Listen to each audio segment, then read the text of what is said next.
ব্রাহ্মণবাড়িয়া জেলার অধীনস্থ কসবা থানাধীন ঐতিহ্যবাহী নিয়ামতপুর শাহী ঈদগাহ ময়দানে এই এলাকার রেজবিয়া দরবার, বিশেষ করে দরবারের খলিফা জনাব আনোয়ার রেজবি সাহেবের তত্ত্বাবধানে হুজুর গৌসুল আজম গৌসি আজদানি পীরে হক্কানি মুশকিল হাসানি কুতুবে রব্বানি মীর মহিউদ্দিন আব্দুল কাদের জিলানি আল গিলানি আল হাসানি ওয়াল হুসাইনি রাদিয়াল্লাহু তাআলা আনহু শরণে মুজাদ্দিদ দ্বীন মিল্লাত ইমাম আহলে সুন্নাত আল্লামা গাজী আকবর আলী রেজভী রাদিয়াল্লাহু তাআলা আনহু ও শহীদ মিল্লাত হুজ্জাতুল ইসলাম আমাদের প্রাণপ্রিয় মুর্শিদ কিবলা শহীদ আল্লামা আসাদুল্লাহ আমিন রেজভী রাদিয়াল্লাহু তাআলা শরণে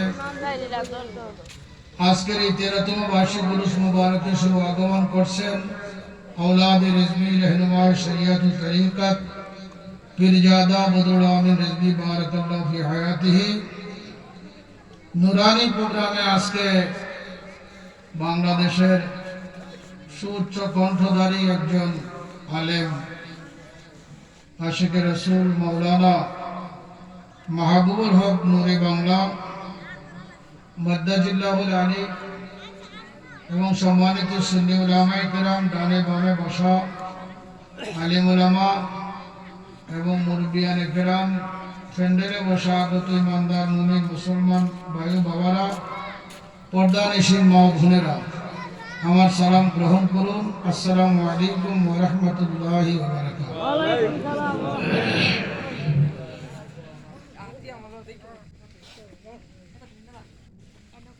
ডেকোরেশন আর ফাউন্ডেশন এক না।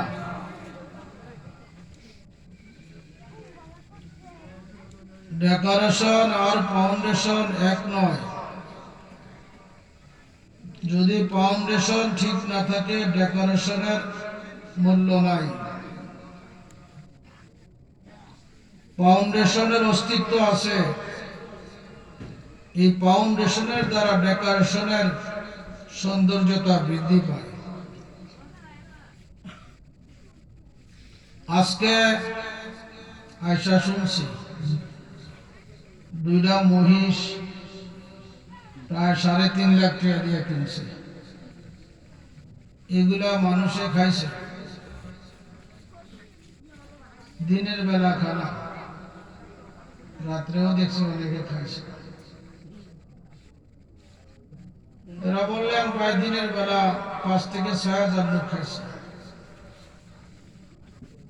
আর বেহেশতের বাগান নাম দিছে আজকের মাহফিলে। বাগানে আয়সা দেখি বাগানের ফল বক্ষণকারী খুব কম।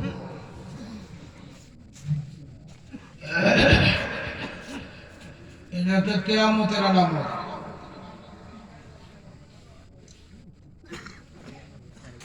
আমি অনুরোধ করব এই কোনাউর নিয়ামতপুরের মানুষ ওলি আল্লাহ প্রেম, আমার কথা কি সত্য না মিথ্যা? যাদের অন্তরে নবীজির প্রেম ভালোবাসা আছে, আউলিয়া কেরামগণের প্রেম ভালোবাসা আছে, রাস্তাঘাটে দোকানপাটে যারা আছেন, কিছু সময়ের জন্য আপনারা বেহেশতের বাগানে যোগদান করেন। হয়তো এই উসিলায় আল্লাহ জীবনের গুনাহ মাফ করতে পারে। আমাদের গুনাহ বেশ কম আছে কিনা বলেন? গুনাহ মাফের একটা ব্যবস্থা হচ্ছে এই বেহেশতের বাগান। বাগানে বসেন, বাগানের ফল ভক্ষণ করেন, আল্লাহ মুসলধারে রহমত দান করেন। যেখানে রহমত আসে সেখানে গজব থাকতে পারে।